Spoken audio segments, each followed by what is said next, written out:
Smoke एक धुंध और धुएं का अमेजा होता है जो हवा में मुअल्लिक रहता है। ये अक्सर उन इलाकों में पैदा होती है जहाँ सनती धुआं, गाड़ियों का ज्यादा इस्तेमाल और फोसिल फ्यूल जैसा कि कोयला, डीजल और पेट्रोल का जलना आम हो। स्मोक दो किस्म की होती है, फोटोकेमिकल स्मोक और क्लासिकल स्मोक। फोटोकेमिकल स्मोक ये ज्यादातर शहरी इलाकों में पैदा होती है और अगर बात करें क्लासिकल स्मोक की तो ये खास तौर पर सर्द इलाकों में होती है। स्मोक की जो वजूहात हैं वो भी हम आपको बताते हैं। फैक्ट्रियों और कारखानों से निकलने वाला धुआं, गाड़ियों के साइलेंसर से निकलने वाली कार्बन मोनोऑक्साइड और नाइट्रोजन ऑक्साइड स्मोक की बड़ी वजह है। बिजली पैदा करने के लिए कोयला और डीजल जलाना भी स्मोक का बायस बढ़ता है और फसलों की बाकियात या कचरा जलाना वगैरह भी इस मसले में शामिल है। जब सर्द हवा जमीन के करीब फंस जाती है और हवा गर्म ऊपर होती है तो आलूदगी नीचे रुक जाती है और स्मोक बढ़ जाती है। अब इसके मसले की तरफ आते हैं कि इसके मसले का हल क्या है। गाड़ियों का कम इस्तेमाल और हाइब्रिड या इलेक्ट्रिक गाड़ियों को फरोग देना, ज्यादा से ज्यादा दरख्त लगाना जो हवा को साफ करते हैं, संतों को उनका धुआं फिल्टर करने पर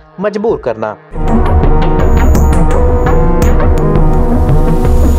इंसानी जिंदगी पर इसके असरात के हवाले से अगर आपको बताएं, सांस की बीमारियां और अस्थमा हो जाता है, फेफड़ों की कारकर्दगी भी मुतासिर होती है और खास तौर पर बच्चों और बुजुर्गों में दिल की बीमारियां भी आम हो जाती हैं। स्मोक में शामिल आलूदगी खून की रवानी को मुतासिर करती है और हाई ब्लड प्रेशर का यानी हार्ट अटैक का भी सबब बन जाती है। आंखों में जलन, पानी आना और एलर्जी आम मसाइल हैं। जिल्द पर खारिश और एलर्जी के मसाइल भी बढ़ सकते हैं। आलूदा हवा में मौजूद जहरीले ज़रात दिमागी सेहत को नुकसान और यादाश्त में स्ट्रेस पहुँचाते हैं, जिसे ज़हनी दबाव की कमी हो सकती है। लंबे अरसे तक स्मोक में रहने से जिस्म की बीमारियों से लड़ने की सलाहियत कम हो जाती है। खास तौर पर बच्चों और बुजुर्गों में ये ज्यादा होता है। स्कूल और दफातर बंद करने पड़ते हैं जिससे तालीम और मौशियत पर असर पड़ता है। ट्रैफिक हादसात बढ़ जाते हैं। इसके साथ साथ जिंदगी का मयार यानी आलूदगी के बायस लोग खुली हवा में वर्जिश या खेलने के काबिल नहीं रहते, जिससे सेहत और तफरी महदूद हो जाती है। अगर स्मोक का मसला तवील अरसे तक जारी रहे तो कैंसर, फेफड़ों की बीमारियां और दीगर मुहलिक अमराज का खतरा भी बढ़ जाता है। ये एक खामोश कातिल की तरह इंसानी जिंदगी को नुकसान पहुंचाती है।